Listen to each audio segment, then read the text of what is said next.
At $200, a Super Nintendo setup costs twice as much as the old system. For the money, the company promises better pictures, sound, and adventure.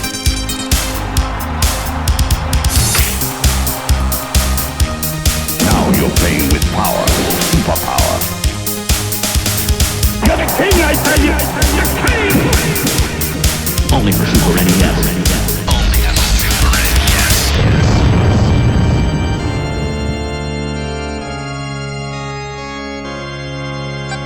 You're listening to the SNES podcast with your host, Soul Blazer. Hello, everybody. This is Greg coming at you with the episode 209 in the Super NES podcast, joined always by my co-host Joe. Hello. And this was Joe's time to pick a game for the podcast. And Joe, as he's wont to do, reached deep into the vault and picked out an obscure title that I never even heard of. Which I'm a little surprised I haven't heard of it, given the game's history and whatnot, which we'll get here in just a moment. But which game did you pick for us to cover this time, Joe, and how did you even hear about it in the first place?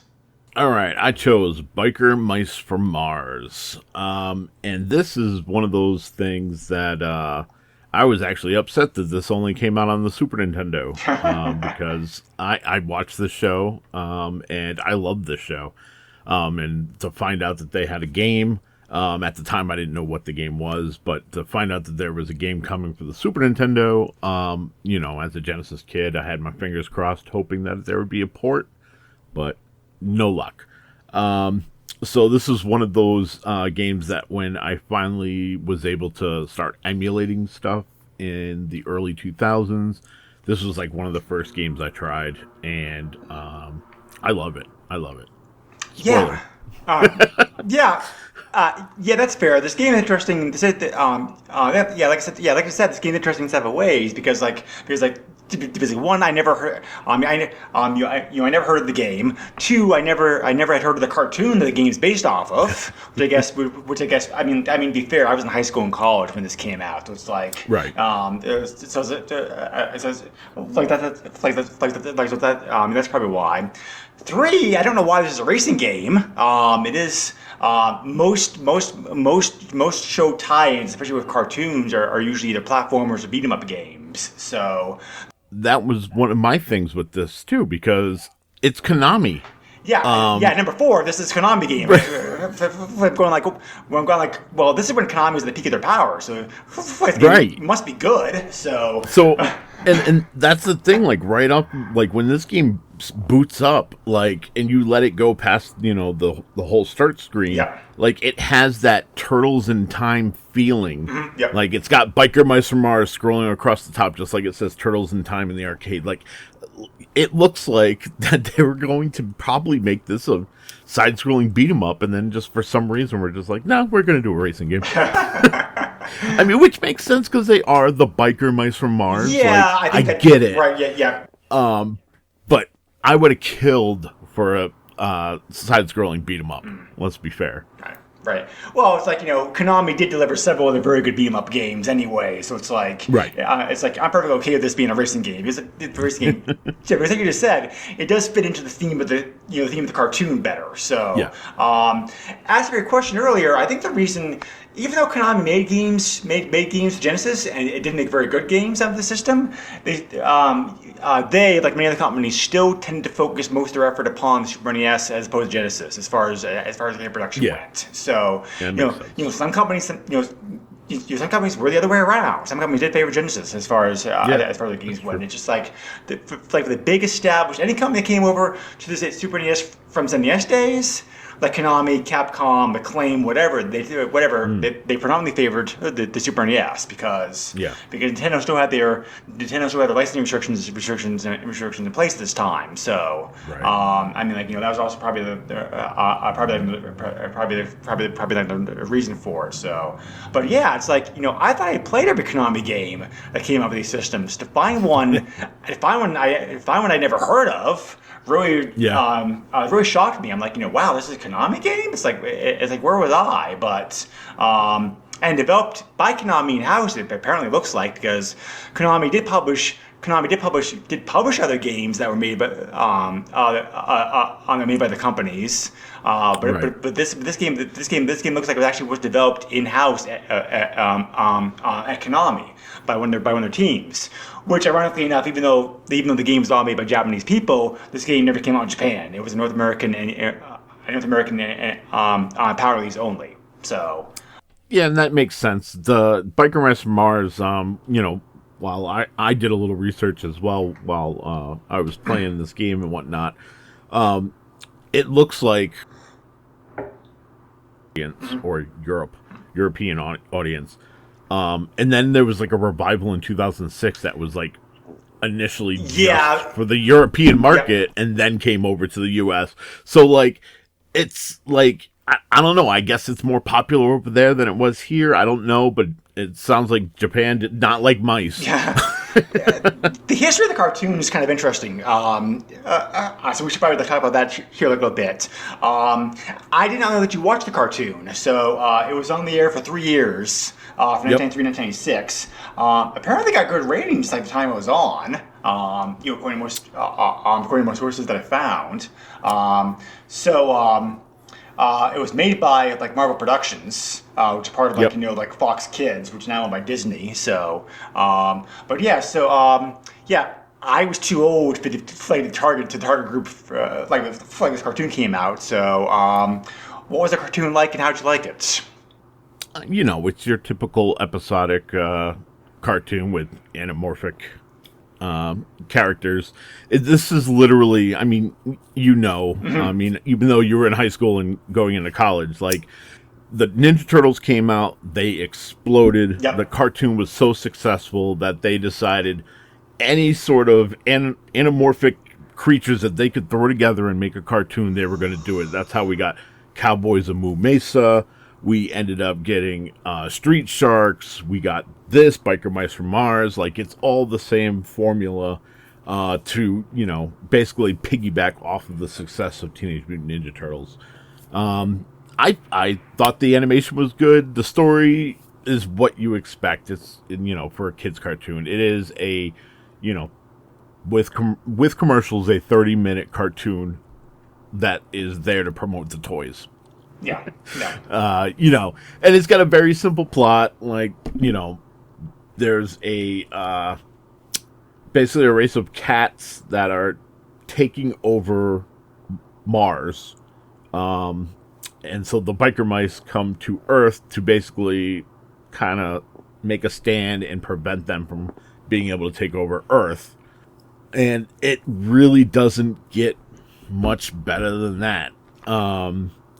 You got your three main characters, which is Throttle, Moto, and Vinny. And then the other big ally that they have is Charlie Davidson. Right, which is like cartoons that rip off version like April O'Neil. So correct, but when I first, it's been a while since I've seen the show. Right, yeah. So, it was quite a refresher. I went on YouTube, watched a couple episodes and whatnot. But, like, when I saw the name Charlie Davidson, it was one of those where I just face-palmed and was like, oh, my God. Like, it's definitely one of those cartoons. Like, oh, we're dealing with bikes, so let's throw in a bike pun and, end up having, instead of Harley Davidson, it's Charlie Davidson. But, yeah. And that was a very interesting twist when looking at this game.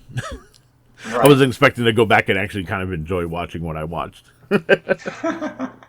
Right, yeah. So, but when I was doing research. So when I was doing research like this game, I did not watch an episode of the cartoon like you did, but I'm kind of like pleased that you actually have some experience the experience like the cartoon. But basically, somebody summarized the cartoon as being like your typical your typical animated sci-fi violence kiddie cartoon in the '90s, which somehow featured a lot of which somehow walk that fine line of being like very like up in your face attitude, go punky that '90s had, along with also like being very violent without ever showing like any blood. So, Yeah. but like okay, that's a pretty good summary of the show like right there then. But so because yeah, I remember the attitude of the '90s, and we can like leave it at '90s. Thank you very much. But so, but so I. As you mentioned, a short time ago, Joe, the cartoon did get a reboot. Well, fairly recently, I guess. I guess we can say like 2006. So, Yeah. Which which as you mentioned was a European cartoon, and that version of the cartoon also had a game made for it, which came on the PS2 Yes. and the DS, and it's So- also a racing game. So. So the DS one is basically an upgrade to actually this game here. Okay. Yeah. So it's still a racing game. You get, different rounds and stuff like that. It's okay. The one for the PS2 is your typical PS2 licensed property video game. You drive around on your bike. You have the opportunity to shoot with the R1 button. I was just playing it a little while ago. The R1 button, and then like you can basically get enough speed and with your boost while doing a wheelie to be able to jump things. It was. I played the first two missions, and I was good. It wasn't great, and then what was even worse for me was being on the PS2. They of course took advantage of full motion video. So they had like the origin story and whatnot for the 2006 show. They kind of explained how, what the conflict was and all that. And it just came off as very bland. And I think that's probably why that 2006 series didn't last. I think it lasted 13 episodes, if that. Yeah. It didn't last long. And I can totally see why. Like, this is a 90s property that should stay in the 90s, and I say that knowing that sometime either this year or next year they're rebooting the show again, but hopefully they modernize it at least. I did not hear that. So I was going to say, like, so I was going to say just to add on something that we said earlier. I did find one source. I can't confirm this, but I did find one source that said that Konami had planned to port Back to Mice from Mars onto the Mega Drive for a European release only, not for North America. But that never. That's okay. I would have eventually been able to play it. Yeah, but that never happened. So Right. There was also like a Tiger also released an LCD game based on the property, and there was also a mobile game in 2015 as well too. So they're having a couple other games released. I did not hear about a reboot of the cartoon. That's in the works though. That's interesting. So yeah, and it. I just actually found the initial article that I saw, and it just says that sometime in 2023. So we'll see what happens. I know that they are releasing a toy line towards like the fall of 2023. So I guess it would make sense to have a cartoon as well. yeah, so I imagine Disney's putting it out because I think Disney owns the rights to the property. So, but. Yeah, that's my guess because even the animation studio was Marvel. Yeah. You know what I mean? And Yeah. Disney owns Marvel now. So. There was one major difference with this game between like North American like power releases. Besides the fact that they actually came out almost the same time. North America, the game came out December '94, and in Europe, January '95. But for some reason, I never really could find out why. And why it was only limited to one region versus like worldwide. But Konami signed a contract with Mars for the European release of this game, and they did a little programming update for the Genesis. Genesis. Just in the brain now because the proposed Genesis release of the game. The Super NES version of this game, Powerlands, features in-game product placement for Snickers bars. So, Okay. So it's weird. It's like why only over there and not over here, and how it actually came to be, I don't know, but I mean, I don't mind it.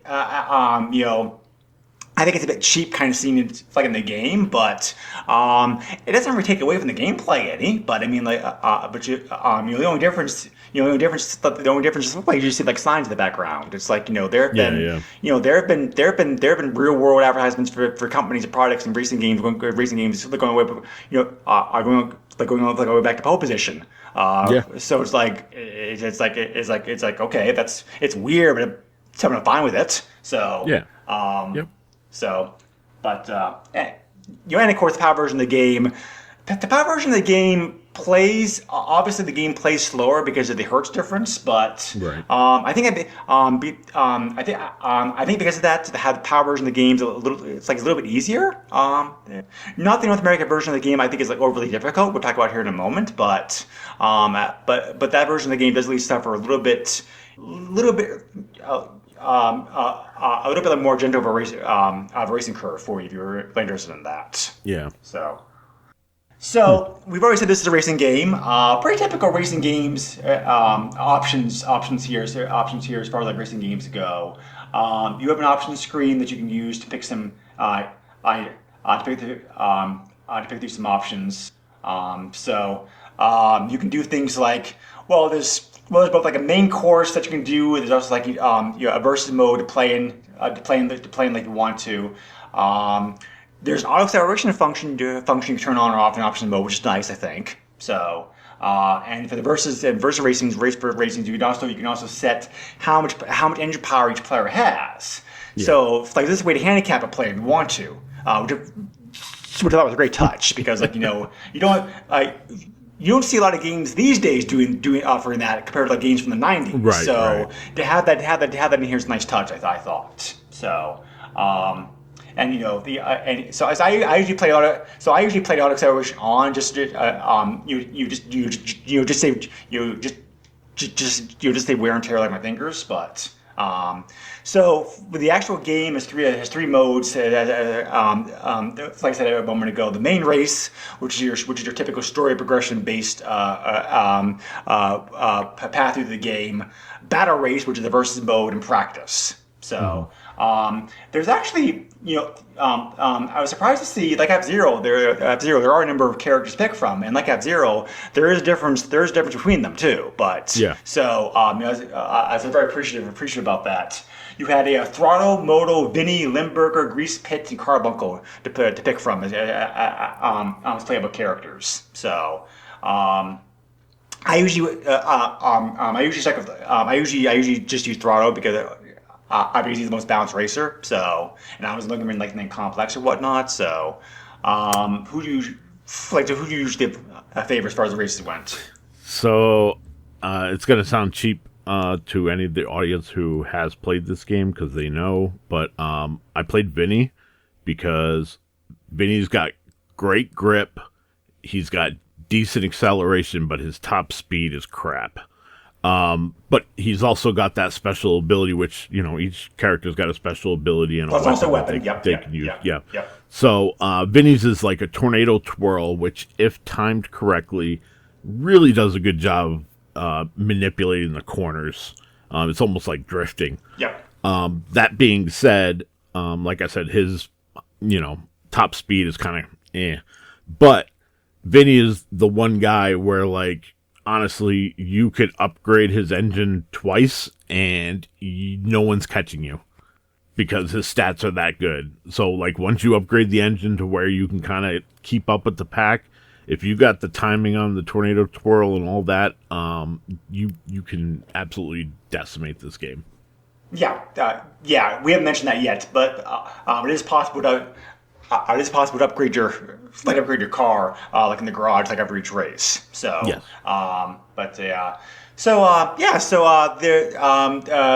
The screen takes place your typical like isometric viewpoint, similar to other racing games at the time period. So and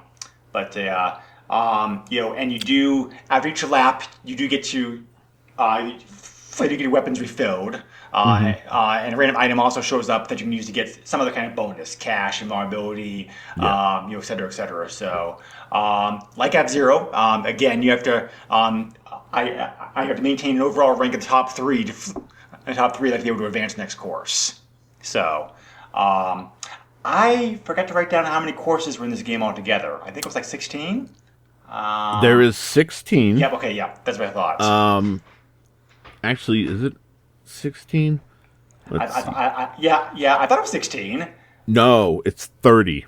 Sorry, 30. 30 courses. Okay, wow. 30 courses. Yeah, because there's 6 rounds and there's 5 races. And this is the one knock I have on the game is that the environments unfortunately kind of get repetitive. Yeah, I can slightly. See that. Yeah. The track layout kind of changes, but the scenery is very much samey. Sometimes it just kind of changes color because it's like sunset versus like regular day. But yeah, that's really to me like kind of a weak point. But well, since you're already since you're already talking about that, why don't you just go ahead and finish up your thoughts in the game before I give mine? Yeah, I mean, so if you have a couple buddies, one buddy, you should play Battle Mode. Battle Mode is super fun. I kind of had Nick here and was able to play a little bit with him last week, and the isometric view works out great, especially if you're trying to lay down bombs, because you can actually use the environment to hide them, which really works out great. As far as the story goes, the story mode, if you want to call it, the 6 rounds are kind of excruciating to get through. It's like I said, they're very samey. Like the 5th race is always something base, and it literally goes Moon, Mercury, Venus, Jupiter, Saturn, and of course the last one is the Mars base. Yeah. The first track is usually, that's your warm-up track. So in the first round it's like Square Town, and it's literally a square. The second round is Broken Overpass, which is essentially Square Town just with a couple jumps. Corner in round 3 is exactly what it sounds like. Same with round 5, where it's Snake City, and then round 6 you have Sunset City. So I get what they were doing. Like, they were getting more out of the assets that they have, and I can commend them for it being a decent game to where you're not looking at the graphics and whatnot. But yeah, I don't know. Like, it's fun. It is absolutely fun. But after you complete those 6 rounds, those 30 races, which you are going to be tested with those 30 races, there's just no reason to come back to it. That was kind of my biggest takeaway. Other than the fact that every time I was writing notes for this game, I kept putting Rock and Roll Racing because that's exactly what this reminded me of. So there's that as well. But I mean, so yeah. I get a lot of what you're saying, and I do agree with some of it. I guess I like this game.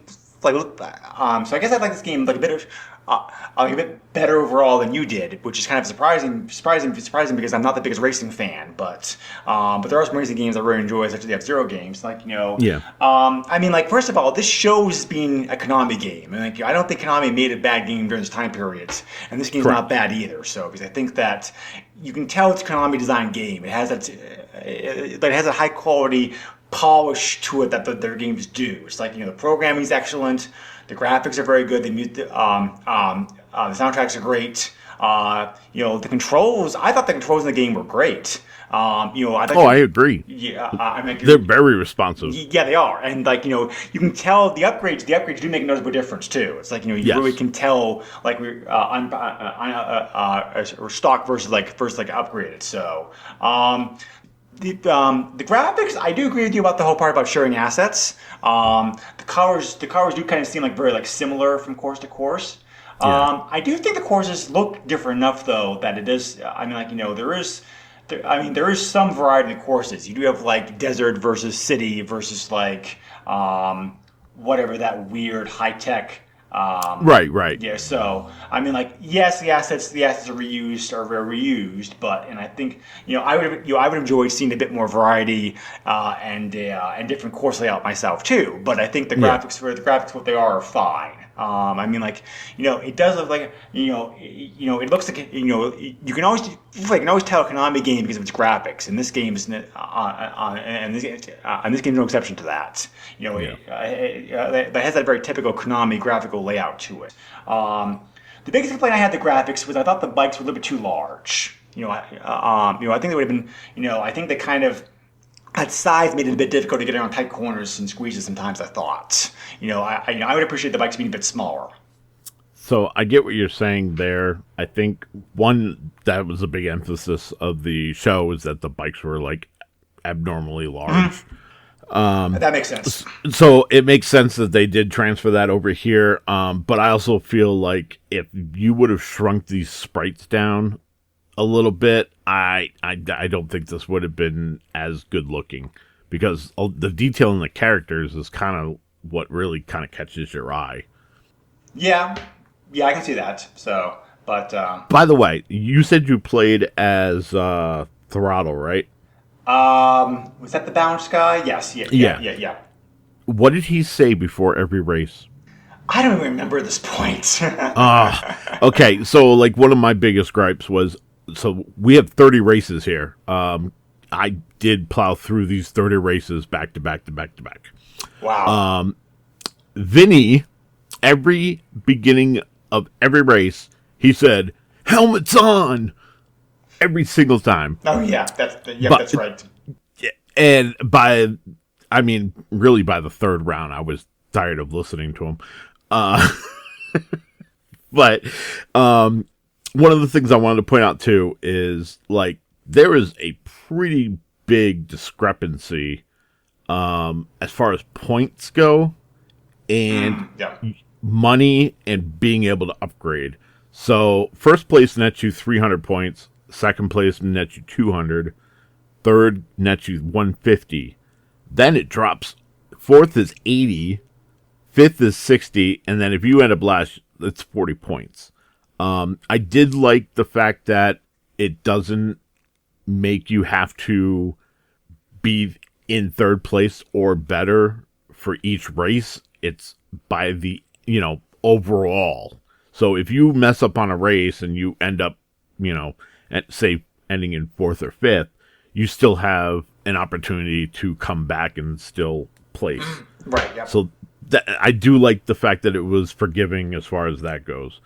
But you have to win races. You get $3,000 for every win that you get. And then, if you're lucky enough to pick up bonus cash when you're driving, that's about $500 they give you. And you can use that to upgrade your bike, as we talked about. And, you can upgrade your engine, your tires, your armor, your weapons. And all those can be upgraded up to 5 times max. And it gets expensive. Yes, yeah. I was actually surprised. Like, that's why I said, you can upgrade Vinny to, 2 engines, which is pretty much almost like $60,000. It's crazy. And once, you get those 2 upgrades, you don't have to do anything else. He's fast enough and he's nimble enough to be able to get around the track. You could beat the game with just him. But, yeah, graphics look great. I thought the nice little segments when you're upgrading the bike was nice. But yeah, I just felt that, we should discuss the points and money.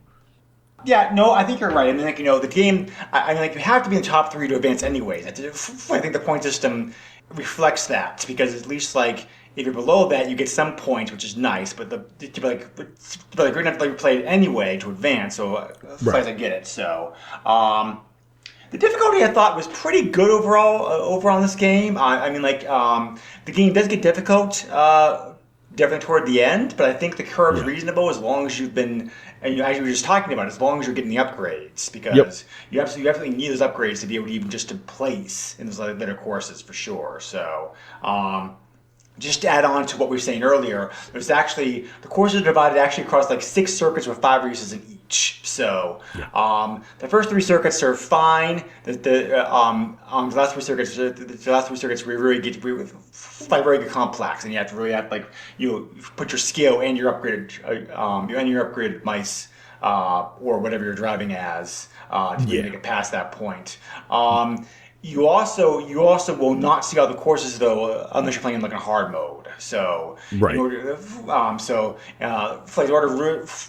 really to be able to see the whole game, you have to just crank the difficulty level up, which I don't love, but I understand like why it's here, because it is it's a home game. They're trying to like milk the money out of it. Absolutely, et cetera, et cetera. So, but I did want to also comment on something that you said like way back when. This game has a feel of being like an arcade game, I thought. I mean, like, they could literally have taken this with a few tweaks and put it like in the arcades. Yeah, absolutely. Can you imagine, like, this with, like, arcade graphics for that time? This would be gorgeous. Yes. Yeah. Oh, yeah, definitely, for sure. So, but yeah, so it's, like an oddball game, and, like, even though it was a Konami game, based upon the prices I saw for this game, I don't think it sold very well, because it seems like a very uncommon game at best. But which is why, which is probably like another reason why I never heard of it. But but I think it definitely shows. I showed it being a Konami game. The music in this game is very good. The music in this game is very good. Also, I thought it's a very driving appropriate hard rock soundtrack. So like I said, it reminded me of Rock and Roll Racing. I don't know if the voices came from the cartoon or not, but the voices that are named. But in any case, the voices of the game very good. Yeah, it sounded like the voices from the cartoon. Okay, yeah, that makes sense. So, animated cutscenes also look nice too. So, yeah, absolutely. It's I think if you like racing games, I think I think this is a pretty good typical '90s racing game, because the only thing that the main thing I'd say the main thing I would say that probably suggests this game over something else is probably just because the fact that Konami made it. It's not as good as so obviously it's not as good as F-Zero. It's not as good as Rock and Roll Racing. I'd even argue that the Oddball Unicycle game is better than this one is. But but having said that, it's still better than many other racing games that came out with the system. I think it's definitely, it's probably in the top 5 as far as for me, as far as the racing games the system goes. It was a pleasant surprise to play it, because I said before, I never heard the game before, and it's actually a very competent, well put together racing game, I thought. So which makes, it doesn't. It leans into the cartoon some, but you don't need to have any knowledge of the cartoon to understand what's going on here, because it's a racing game. How deep is a racing game anyway to begin with? But right. It's a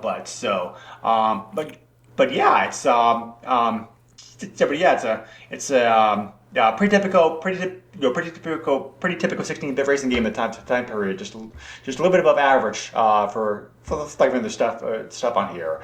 I definitely agree with you with the fact that there are complaints of this game, and I definitely agree with you that the replay value of this game single player mode is limited. Limited for sure, but there are a lot worse racing games. Available in the system. So I think this one absolutely. Just because of the fact that it is a Konami game, it's well programmed, well designed, and well put together. It's perfect. If you enjoy F-Zero, I think this game's at least worth checking out. Just at least see what else they're making for the system at the time period. Yeah.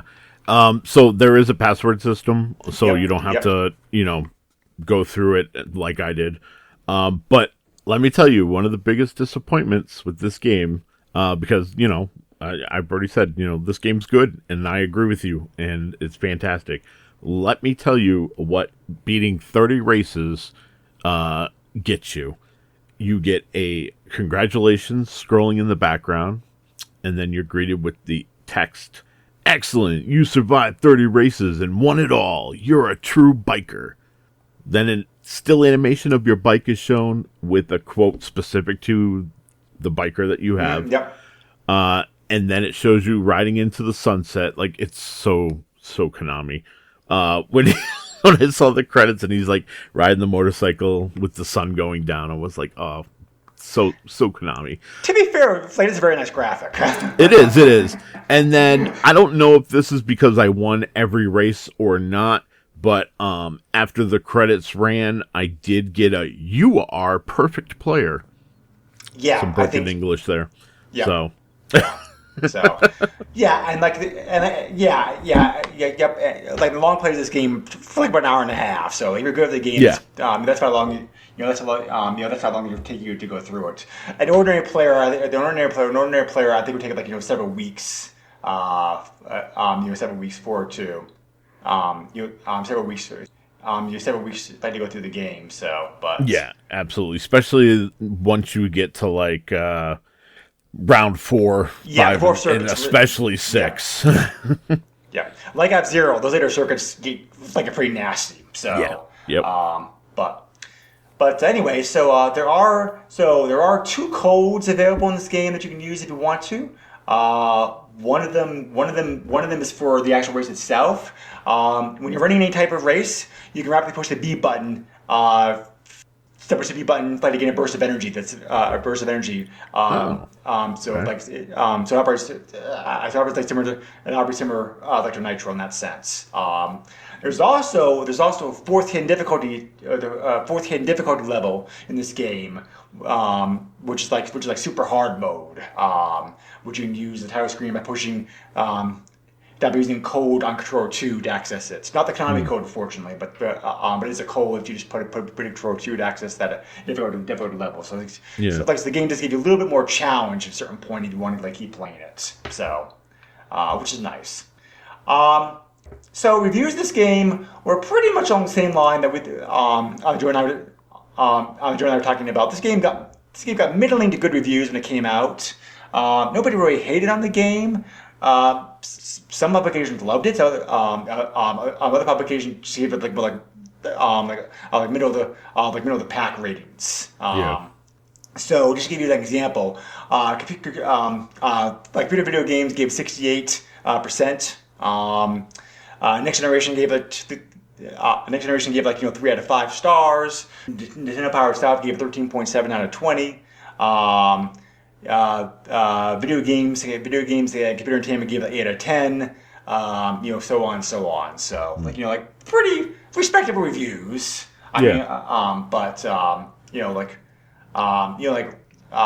Racing games are always going to be a niche market anyway. So, but yeah, and I mean, back then, I really wonder how many people actually fully played the games that they reviewed. In all honesty, I can see them just seeing that this is a licensed product and just not really putting the effort into playing the game fully to be able to have a full experience. Yeah, I really don't know the answer to that fairly. So, but yeah, so kind of a surprising game. So I definitely enjoyed playing it for sure. So, the game is the game you can't find the game on eBay without too much of a challenge. When I did research on this recently, I found 17 copies of the game being sold recently in North America, and 25 copies of the game had recently sold. So 17 listed, 25 recently sold. The prices, however, are definitely high as far as Super NES games go. Like I said before, I think it's because it is a niche game. It probably didn't get a huge release and/or didn't sell very well. So, however, there also doesn't seem to be too much demand for this game either, because I couldn't find because.